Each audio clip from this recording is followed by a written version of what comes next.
បាទជំរាបសួរបងប្អូនទាំងអស់គ្នាអរគុណព្រះសម្រាប់ពេលវេលាថ្ងៃនេះក្រុមបានប្រទានពរឲ្យលោកគ្រូមករៀនបងប្អូនសាច់ថ្មីម្ដងទៀតអញ្ចឹងនៅថ្ងៃនេះគឺលោកគ្រូបានលើកយកនៅចំណុចបន្តទៀតហើយទាក់ទងជាមួយនឹងនៅក្នុងជំពូកទី12ទាក់ទងជាមួយនឹងមេរៀនទី2បាទមេរៀនទី2គឺទាក់ទងជាមួយវេយ្យាករណ៍ grammar ណាបាទហើយ grammar របស់យើងទាក់ទងជាមួយនឹង do ហើយនឹង don't បាទហើយក៏ការប្រើប្រាស់ទាក់ទងជាមួយនឹងការចូលចិត្តហ្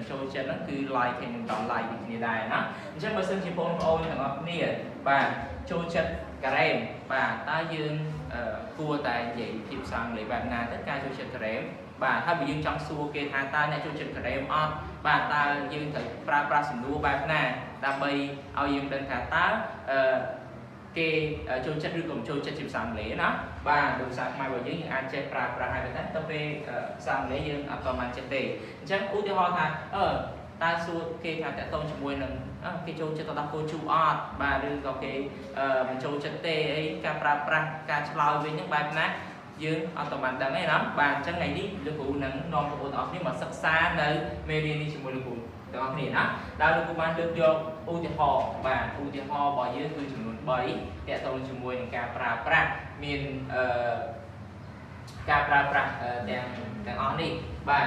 អញ្ចឹងបងប្អូនទាំងអស់គ្នាមើលនៅក្នុងឧទាហរណ៍ទី1ជាមួយលោកគ្រូទាំងអស់គ្នាណាដល់ឧទាហរណ៍ទី1របស់យើងតើសូមឲ្យបងប្អូនទាំងអស់គ្នាស្ដាប់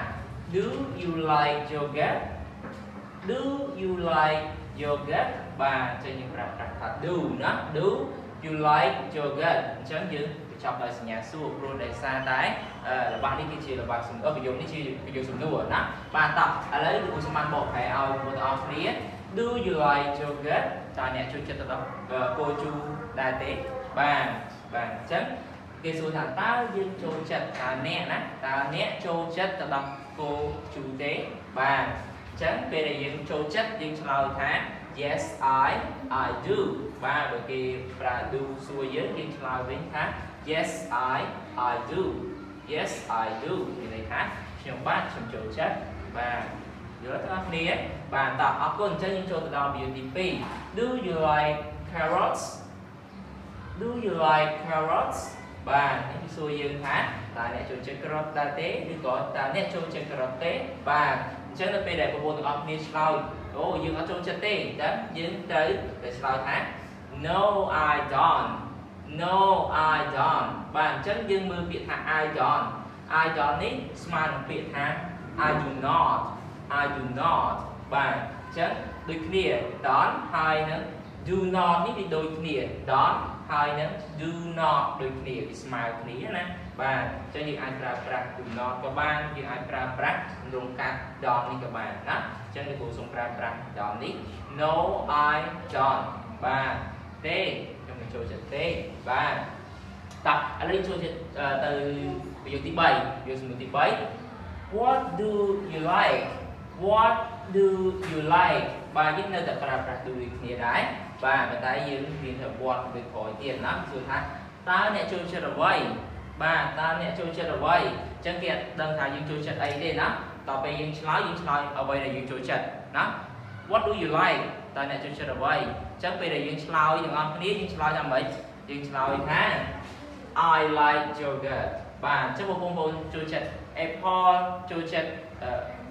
ice cream យើងអាចនិយាយបានណាយើងចូលចិត្តអីផ្សេងរបស់ញ៉ាំផ្សេងយើងអាចប្រាប់គេបាន I like ចុចមានន័យថា I like បងប្អូនដាក់ខ្លួនឯងទៅខ្លួនឯងចូលចិត្តអីគេយើងដាក់ហ្នឹងណាដូចជាឧទាហរណ៍ថាលោកគ្រូចូលចិត្តហៅថាទឹកដោះគោជូរអញ្ចឹងលោកគ្រូបានដាក់ថា I like yogurt បាទខ្ញុំចូលចិត្តទឹកដោះគោជូរបាទអញ្ចឹងសង្ឃឹមថាបងប្អូនអាចនឹងចេះតាក់ទងជាមួយនឹងវេយ្យាករណ៍មួយនេះហើយអាចនឹងចេះសួរទៅមិត្តភ័ក្តិរបស់យើងអាចចេះសួរទៅកាន់បងប្អូនរបស់យើងតាក់ទងជាមួយនឹងការប្រើប្រាស់